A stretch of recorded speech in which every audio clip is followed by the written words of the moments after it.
for IPR that varies from person to person and that varies from institution to institution. There are several ways of looking at the same thing in life. So, I am not sure what the speaker would have talked of when she was here. She would have been here rather. But I have also been to the Global Intellectual Property Academy, which is a part of the United States Patent and Trademark Office, and that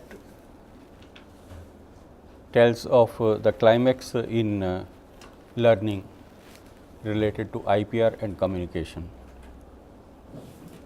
So, it is in that context when IP will be talked of and landscapes will be talked of, the canvas is open and you can paint anything that you like.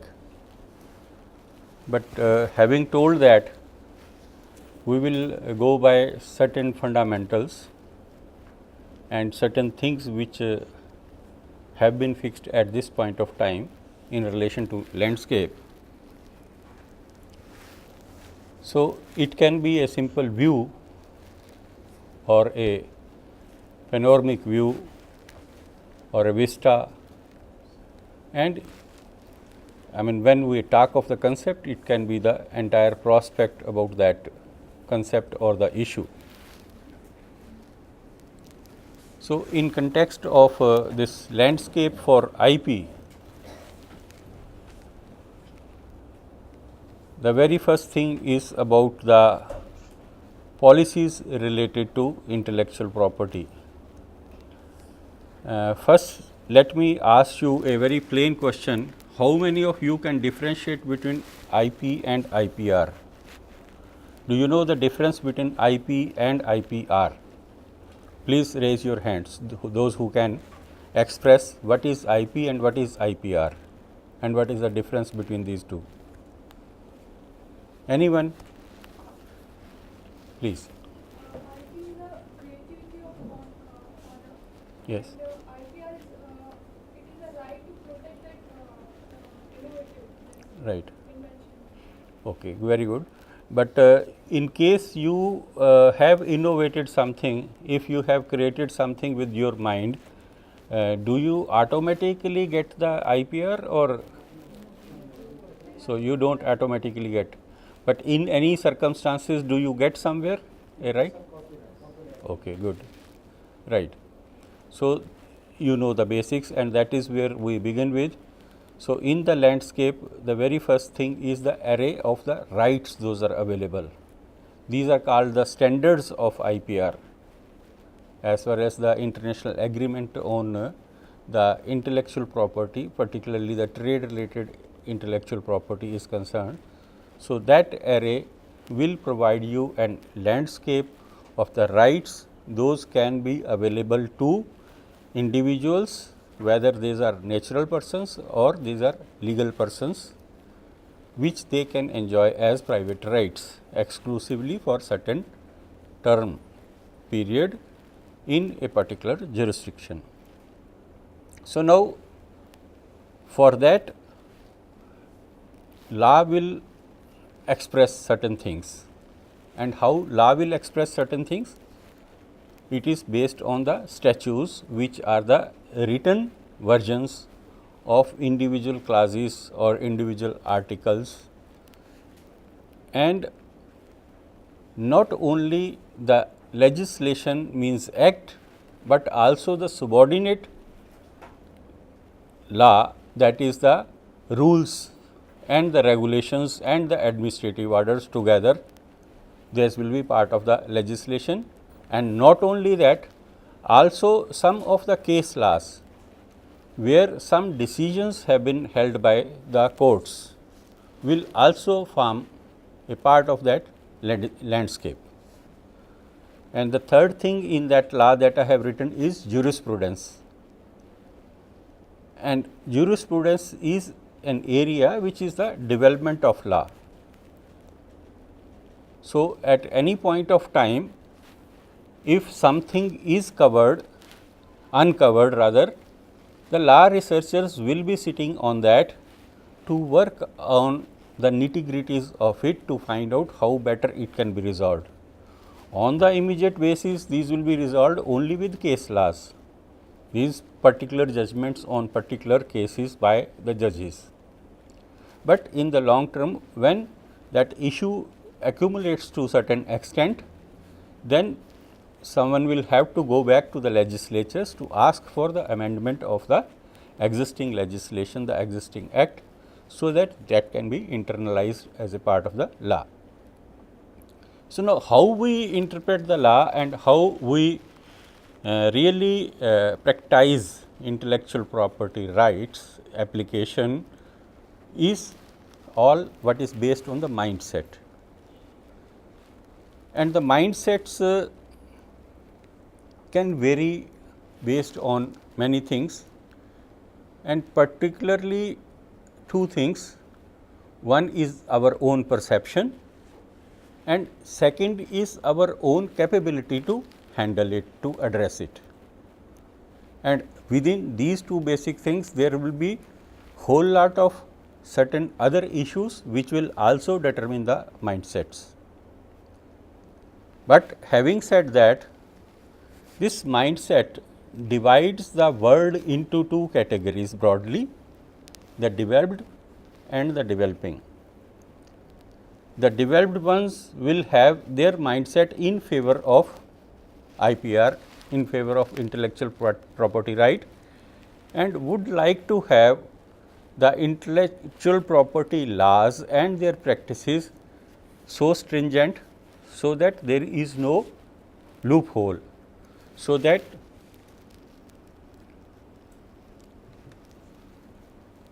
they are able to take as much benefit of the exclusivity provided by that law as it would be possible to them. On the other side, the mindset by the developing will be that there should be as much waiting period borrowed as possible, so that they can at least cope up to some extent to get certain returns of their investment compared to their more competitive developed partners. So, all this mindset and law and IP landscape based on the policies, that has no meaning unless until there is innovativeness in minds. So, innovations also provide the landscape. What was available a decade back in the pipeline in one field of technology will be meaningless at this particular point of time, and in future whatever is being developed now will also become meaningless. Abhi busy nahi. So, in that context, innovation is a dynamic process which will help you evolve as the evolution of human societies go side by side. So, these are some of the ingredients of the landscape which I am trying to interact with you. The institutions, the mechanisms, the tools available of that will also be a part which we also will discuss in the course of this lecture. One primary thing in IPR field, if you have done some background studies before coming here, you will see is that whenever we are talking of IPR, the other side will be talking of some escapes in one name or the other, and primarily that escape will be giving a part of the benefit to the society, as if the IPR holder is not committed to give to the society anything, because when the IPR holder is bound by other civil laws, other financial laws, his or her commitment towards the society is fulfilled through those. He is paying the taxes, he is paying the service fee, he is doing his corporate social responsibility, but still the talk will be, no, no, you have not given that part of the benefit that was accrued to someone else. So, that means our mindset is not allowing us to develop in the area of intellectual property right, and precisely to say our mindset is not allowing us to be competitive.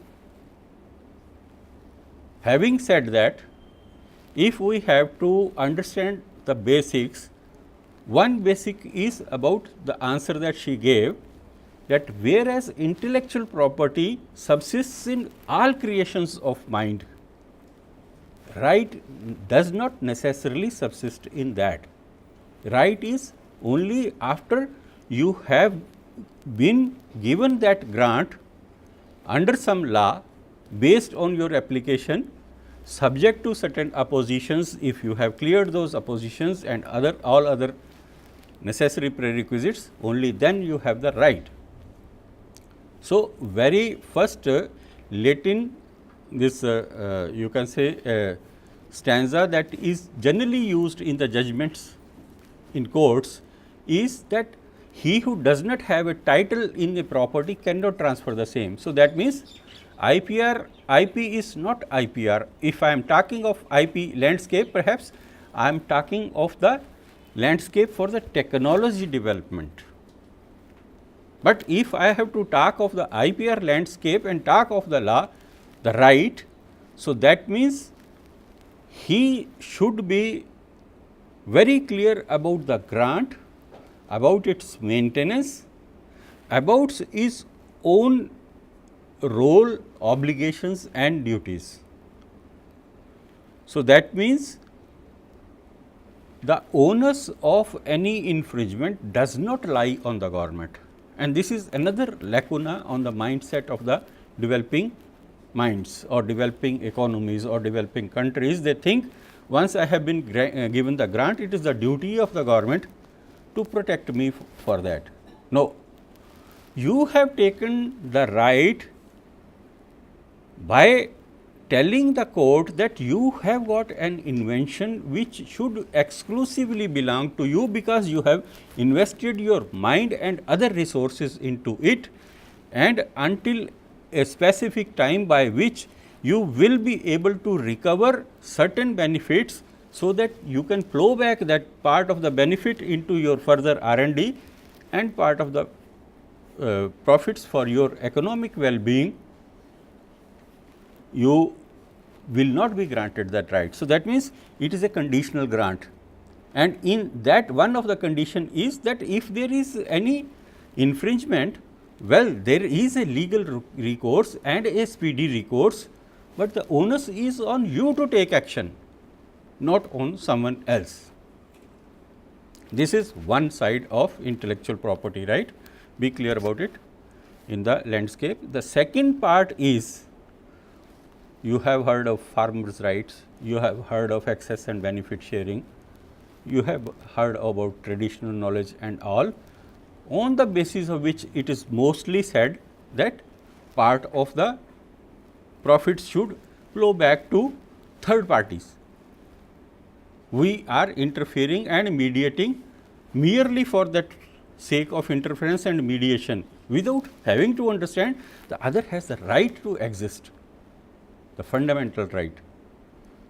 So, that is what is called equitable rights or equitable remuneration. So, it is in that context what the law says is that if there are persons having only equitable interests, means no legal rights, but equitable interests, and if their equities in all other respects are equal, then the judgment will be given on the basis of priority of time for a better equity for the remunerations or the compensation, whatever is there. So, these are the judgmental ideas having been well established in the eyes of the courts. Now, I told you about the access and benefit sharing issues. That is not the part of this frame which I am talking in this particular slide. This is about access to technologies or access to knowledge to the public. And there can be public domain products which are not protected by IPR, and there can be proprietary products which are protected by IPR. And if it is a public domain product, it is as good as a natural thing, plentifully available in the environment around you. So, that means commons. And if it is a proprietary product, then you can be excluded unless until you have taken the license, you cannot use it. So, that is called anti-common, that product is available, but not commonly available to you. So, what happens in such cases? In case of commons, there is a tendency to over exploitation, and exploitation is the word used when for its sustainability simultaneous reproductive efforts are not done or multiplication efforts are not done, like this overgrazed fields or the depleted fisheries. These are some of the examples given. And on the other side, for property products which are protected by patents or any other form of IPR, its non-availability to other for even further research hampers further growth and the development of technologies like these patents on genes or other life forms.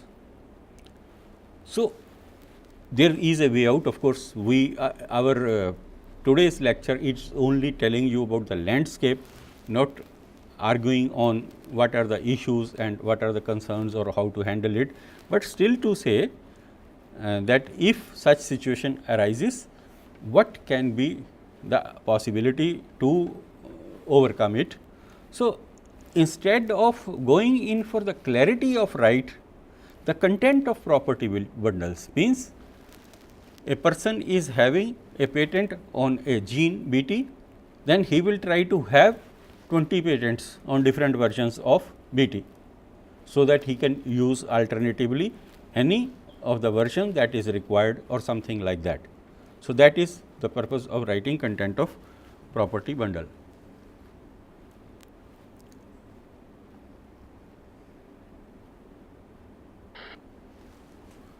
Now, how we develop a landscape?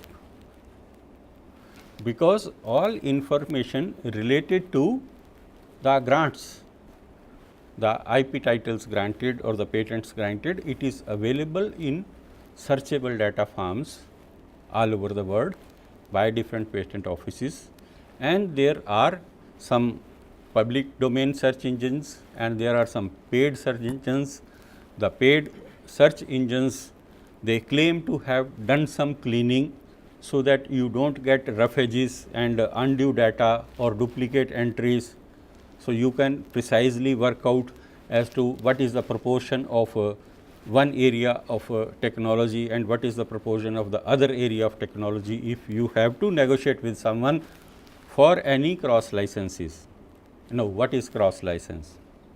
Cross license is that company A has got 15 patents, company B has got 25 patents, but 5 patents out of these are on common technologies, common steps in getting to that technology, and they have to be still interdependent for 10 patents of one company and 20 patents of other company. So, if they are having ethical business and if they want to progress in their area of technology, then definitely they would like to negotiate with each other. Well, I have this, I give you chance for trying this, you have that, you give that chance to me to try that, and tomorrow if we are able to come out with certain product, One thing, it is luck, you get or you lose because already there is a license, and second is they can still negotiate that at that time we will try to find out if there is any scope of a joint R&D, so that we can share the benefit accruing out of it. So, that means there will be scope. So, this is what you can get after understanding the landscape. So, that means all array is open before you, but there is a rule of the game, and within that rule of the game you have to play, and one area for that is that you have to search prior art. Means if there is a technology which is patentable, it ought to have been developed based on a technology for which knowledge was already existing, and an ordinary person in that field or in that discipline or in that art could have known that well whether this is obvious to him or something inventive or new has come out of it, right. So, that is prior art, and second is the legal status. Means after you have got the grant, whether the fees have been paid up, whether the ownership has not expired or expired, all these things having known that, then you negotiate with each other for cross licenses. So, you need to target your searches to hit the bull's eye. So, that part was a broader aspect of the landscape, right. Now, this institutional landscape, if we have to see, in this there have been so many international conventions and agreements which decided the course of institutional development in the management of various forms of intellectual property rights. And Paris Convention is said to be one of the oldest. I mean, in the written version we can say here in this context the oldest one, having dealt with the industrial property rights. And industrial property rights in narrow sense contained patents, contained industrial designs and contained marks, which in the present day context we say as trademarks. At that time it also talked of utility models. Now, patents in some jurisdictions take care of the utility models. There are separate set of rules or laws relating to that. In other jurisdictions it does not take care of that. And similarly, inventor certificate, right of priority, unfair competition, these were the standard areas on which the negotiations were held, intergovernmental negotiations were held rather, and this convention settled down in 1883. And parallel to that, for works, literary and artistic works, for copyright and related right, there was another convention in 1886 called the Berne Convention.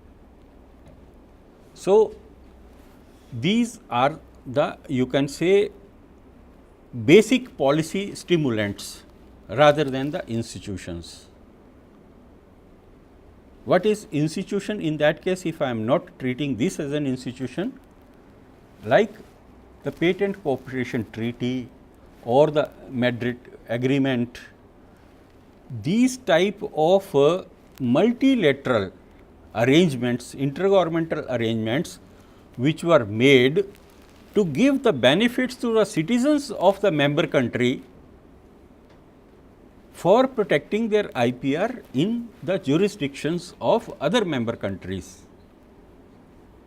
So, these are the international institutional arrangements, I would say, precisely on intellectual property. Those are available, and from knowledge side, if we say WIPO is one, the World Intellectual Property Organization, which take care of all aspects of knowledge development in context of learnings and practices and skills on intellectual property rights. So, Although the slide is very big and I can keep on explaining word by word so many things in that, but I will leave certain things to you as reading in your home, and if there is any question, we are here for next 3 weeks and the questions can always be there. You can think of the question, you can ask the questions right now. So, this is one aspect of the you can say landscape that I discuss with you. Now, the earliest date here is 1883.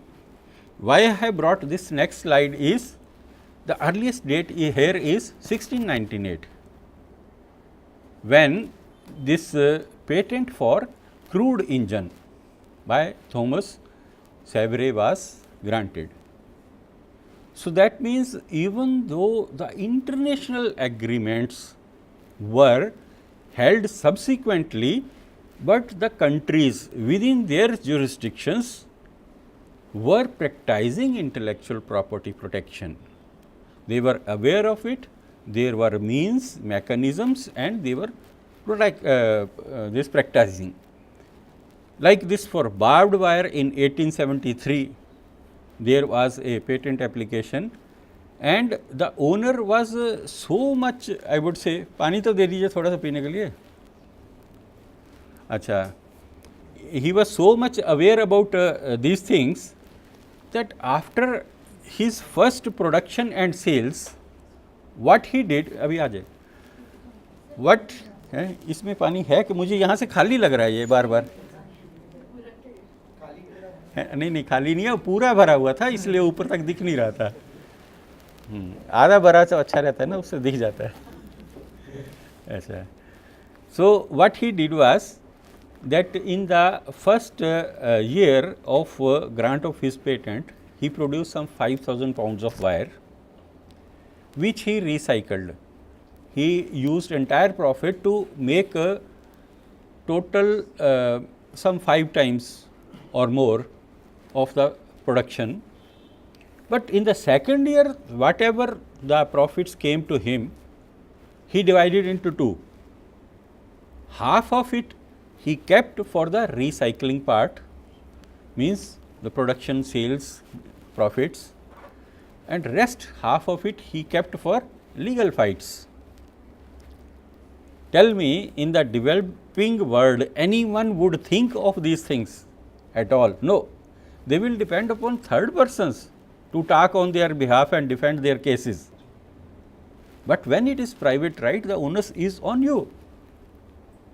And with this mindset that US, which was having about 83% area in agriculture, about this point of time I am talking of, by 1883 or 1881, there was 83% area in US under agriculture. Now it is less than 3%, and that was the time when barbed wire was invented, and they came out from the semi-domesticated, semi-forest stages to cultivated stages, and then commercial agriculture and all.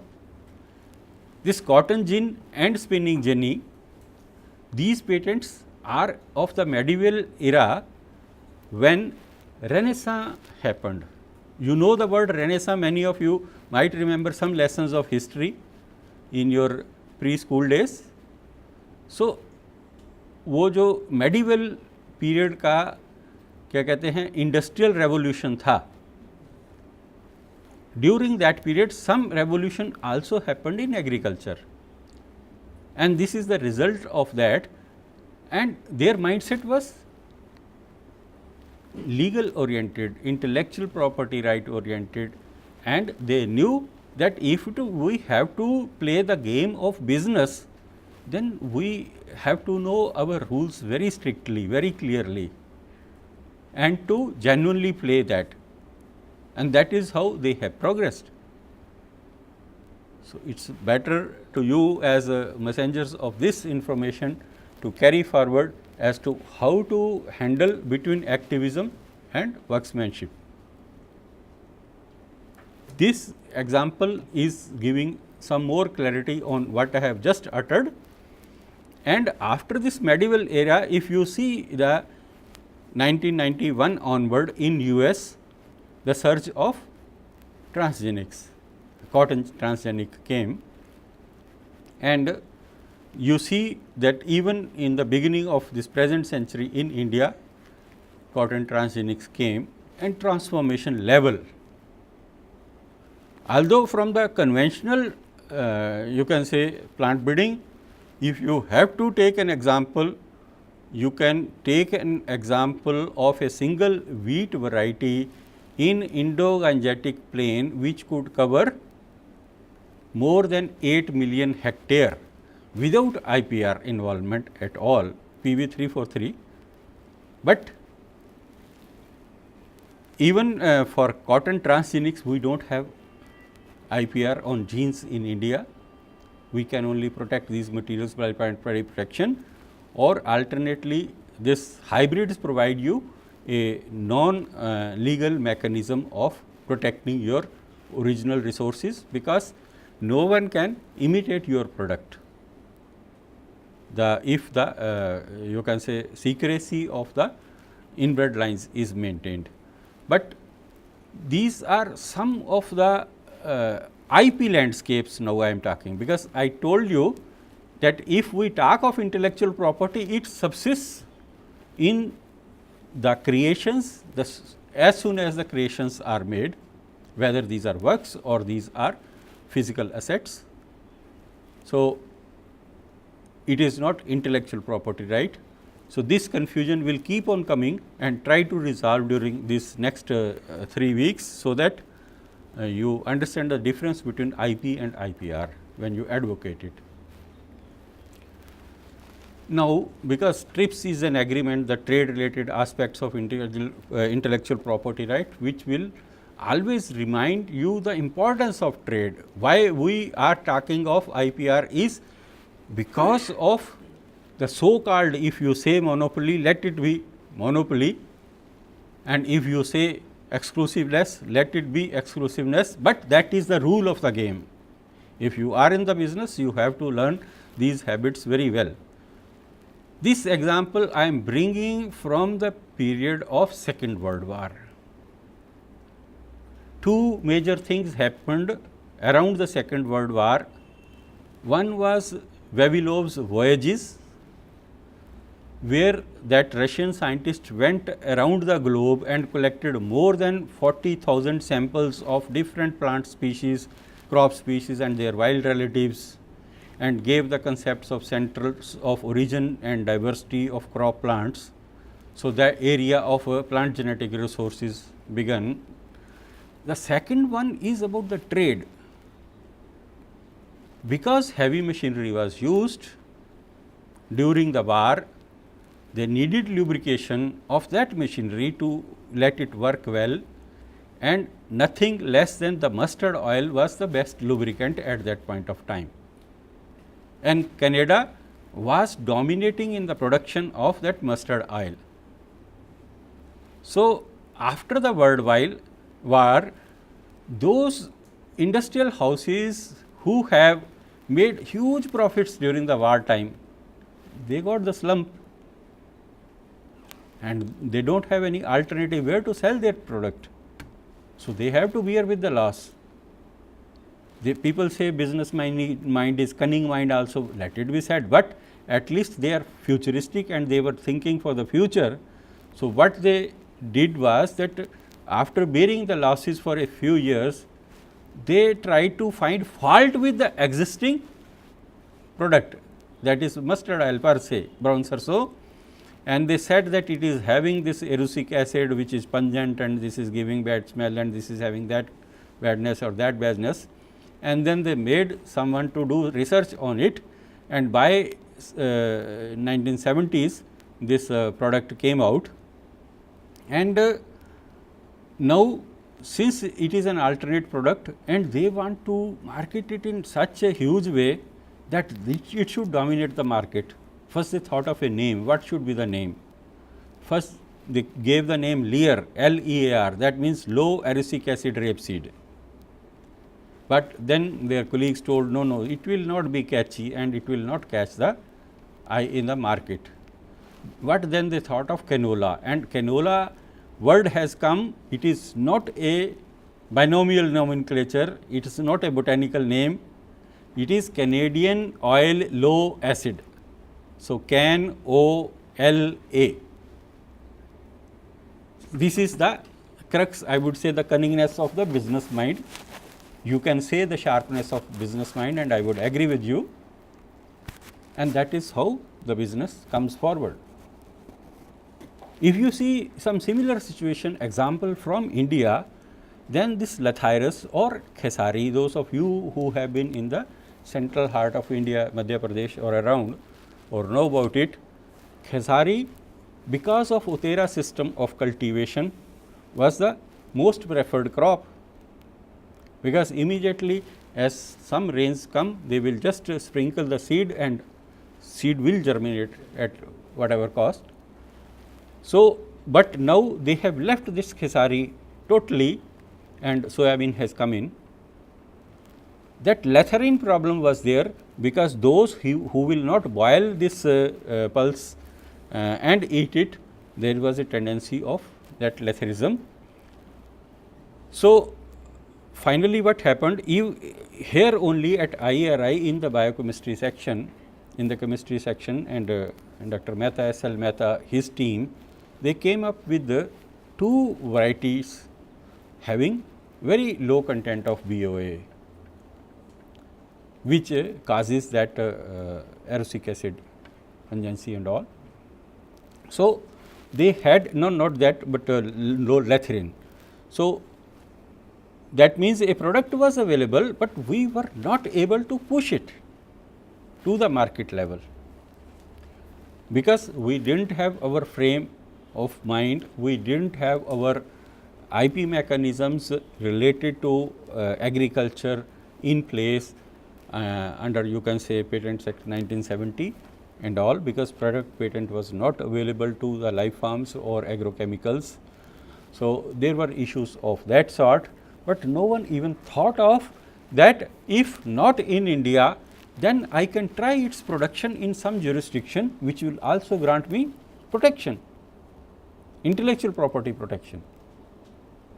So, these are some of the learning experiences which you will have from the landscape studies. I would say please try to understand that, but do not contradict anything, do not criticize anything.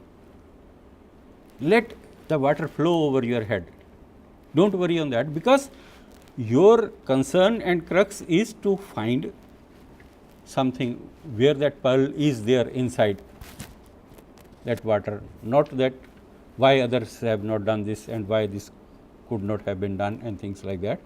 So, that is the point where landscape study in the very first day was important for you. I give you an example of a landscape of a very developed mindset, where the developed side is able to do proper valuation of their intellectual property, because unless until you know the value of that intellectual property, you will not be able to do any commercial deal. And in this context, DuPont and Pioneer, they have gone in for a arrangement of direct payment of as much as 802 million royalty payment between 2014 and 17. Why? Because their assessors have been able to calculate that with the incorporation of that particular gene, which is otherwise expiring with the competitor company, they will be able to recover as much as 1 billion by 2023. Can any public sector system take that big risk? Cannot even dream of it. And what to talk of that? They are putting the liability for infringement even on the farmers, because the farmer is having no less than thousands of hectares of land on which a single product will be growing.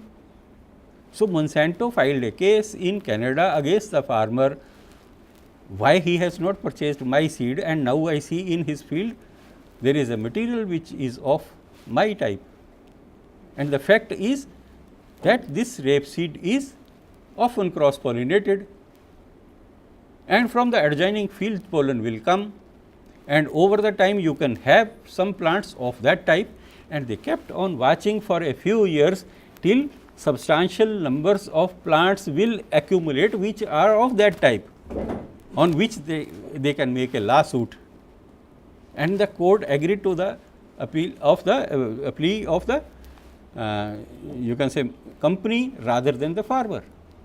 And what would have happened if similar situation is done in India?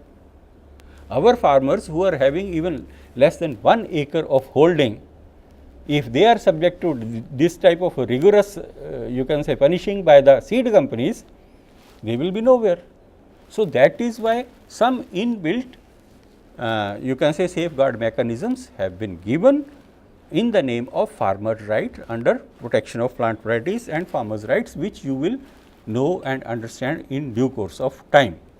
So, this is the developed side story I am telling, and the developing side story is that, as I told you, we have protection of innocent infringement and under section 42, that is under farmers' rights in chapter 6 of the protection of plant varieties, and also we have safeguarded farmers in our Patents Act under section 3H, where we still say that agriculture and horticulture methods are not patentable inventions.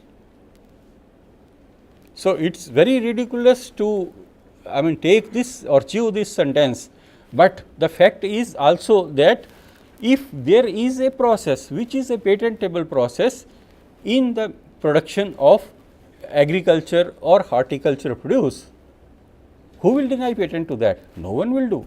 But by saying this as a statutory clause in the act, that means we have stubbornly safeguarded our farmers. So, that is the way jurisprudence will go, that is the way law of IPR will work.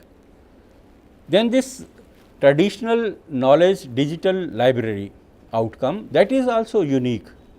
It is a case of India study plus WIPO study, CSIR plus WIPO together.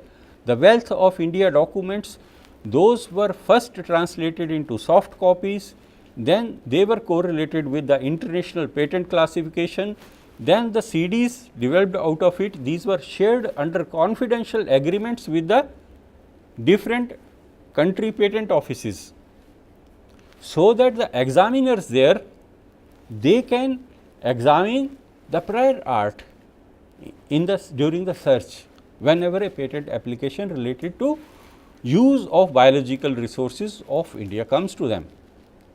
And based on that, now we have got substantial number of examples where either the patents have been withdrawn or the applications have been amended or these have been rejected.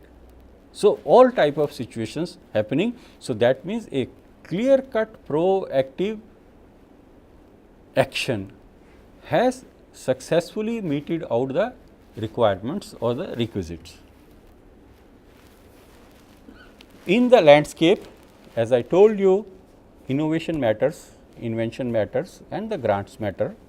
So, if we have to see the change in the landscape between 1996 to 2010, you find that China and Korea have jumped from nowhere. Korea is still visible to some extent in the 1996 that pink color, but China was almost negligible and now it has got a sizable space and touching the size of other leading countries. So, that means their mindset is clearly business like and they want to compete, their competitive ability is no way less, and this is also another part of the landscape that I wanted to share with you. This is something based on my own studies, that global patenting activities in animal vaccine from 1969 to 2009. If you see here, China with 35.32%, Russia with 22.21% and Japan with 19.18%. These are the leading countries as far as the animal vaccines, patented vaccines are concerned. And simultaneously there is a comparison with animal diagnostics from 1983 to 2010. And if you see, Russia maintains its position, China is much lower, Japan is much lower, but who others have come forward? USA and international PCT applications. Now, what is this about? This is construing your patent document and the canniness of the persons who have drafted applications for you, because when you talk of diagnostics, then within the context of diagnostics you can cover vaccine also. That if this is a problem solution relationship is there, if you take your complete specification in that fashion, then within that you can have certain vaccines included. So, whereas those three countries, they wanted to have the country specific vaccines because of the nature of the microorganism to produce that vaccine which is specific. They did not bother about the diagnostic part, but the other US and PCT holders, they are having the global business in mind, and they say, well, in the name of diagnostic itself, we will sell our product of vaccines as well. So, this is something you can understand from the landscapes. This is although very little, very poor in India, but still this NP journal is national phase. NP mailbox is the mailbox arrangements, the applications filed between 1999 to 2005, which were kept pending for examination till 1/1/2005, till the product patent regime actually comes into place. And the third one, applications directly filed in India. So, these are the proportions in this slide. And if we have to have a patenting view on transgenics, check these two dates which I have searched myself. I mean, these are very simple things. Just put one or two keywords, search from the same database and see the temporal difference.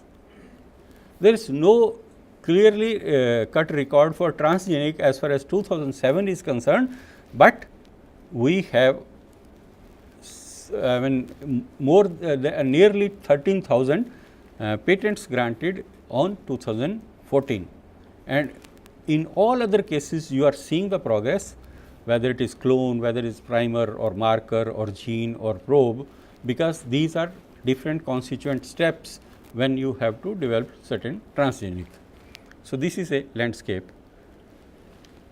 In this context of transgenic, this is another part of my study, where I tried to see that in the mailbox arrangement, the PCT applications which were entered in national phase in India, there were some 400 applications that I came across. Out of these, some 90 plus were from the pharmaceutical sector, another 90 plus was from the animal science sector, and rest of these were from the plants. So, with those applications, I have done the analysis and seen the interest of various companies, various foreign organizations, universities to enter into India and to have their proprietary products in place, so that whenever Government of India declares a policy that you can enter into the business with the transgenics, they are having the upper edge. And this is a very old study, 2009, but still you will see that there were as many as 7 patent applications from 4 applicants covering 3-4 crops.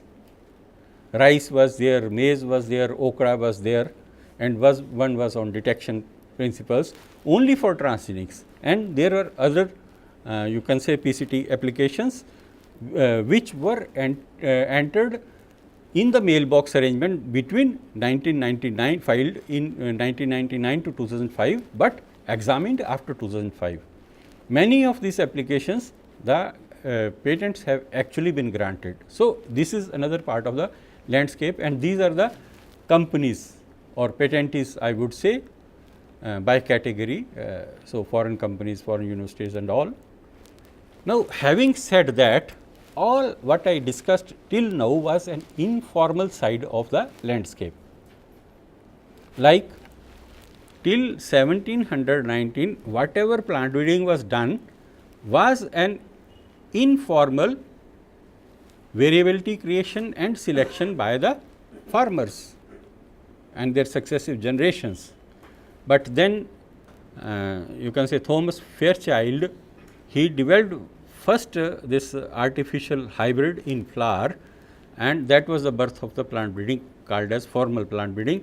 Similarly, for formal or organized efforts in the tools for access to patent information or development of the patent landscape, there is a committee on development and intellectual property in WIPO, and a formal project was submitted by WIPO, and they wanted to have with these type of recommendations certain objectives built, and then in that application in which they sought for financial help from the world community was that they want to develop landscapes to be effective and useful format, right, with effective and useful format, and which should be concise and standard layouts and easy accessibility.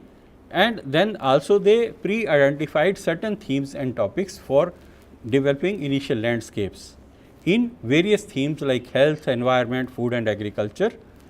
Topics were given, subtopics were given and things like that. And what was meant from patent landscape in that case is that it provides a snapshot of patent situation of a specific technology either within a given country or region or globally. Now, you see, earlier also I have explained to you, but I had not defined it.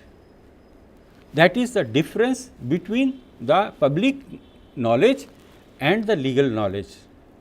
Whenever a legislation is there, always chapter 2 will give you the definitions or the interpretations of certain terms, and the judges will confine that all discussion between the two parties, fighting parties, based on that particular definition. So, that means if you are talking of a landscape and you are talking of an IP landscape which also is protected by patents, then you have this definition in place, and if it is IP, it will cover other forms of IP as well.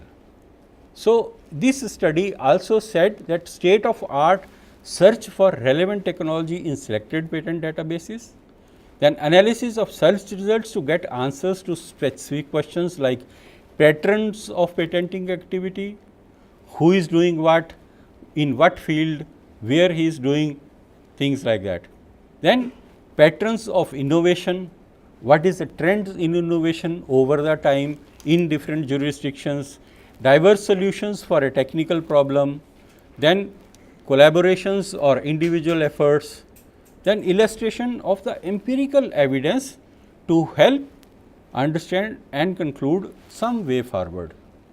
So, that means to encourage competitiveness.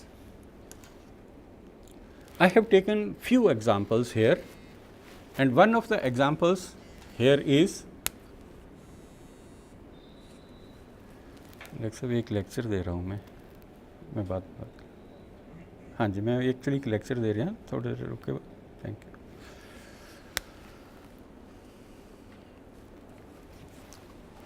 So, why I have brought this is because water is a very you can say scarce resource, going to be a very scarce resource, and what polluted water is also a very big problem.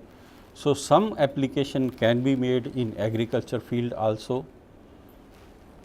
Very first thing that has been seen in terms of innovation is the membrane filtration UV disinfection and combination of technologies. And if you see top 5 origins means which countries, from which countries technology is coming, Japan topped for membrane filtration, but if you see the UV disinfection, then China, USA and Japan were almost at par. And most promising technologies, those have been patented, a list is already there. It is just to give a broader idea of the landscape. I am not going to discuss many things in detail, but this is giving to your own mind some irking as to think about the IP area in the fashion it should be thought of. You can develop your own papers, you can develop your own clues, whatever you want to do, but this is the basis why these landscape studies have been made. What I want to share a little bit as to why I chose this area, application in desalination system. Now, salinity is becoming a big problem in the you can say surface water in agricultural fields, in the most productive areas in India. So, that means membrane filtration, UV disinfection and combination technologies will be very, very important to us. And if we talk of that, so that means we are talking of membrane filtration. So, indirectly coming to membrane filtration, here I must identify myself that I am a plant breeder. And in plant breeding, there is one term called as nonsense correlation. And nonsense correlation does not mean that I am nonsense or I want to befool you. There can be some sense in deriving interpretation from that also, that if you cannot come out with a proper selection by any other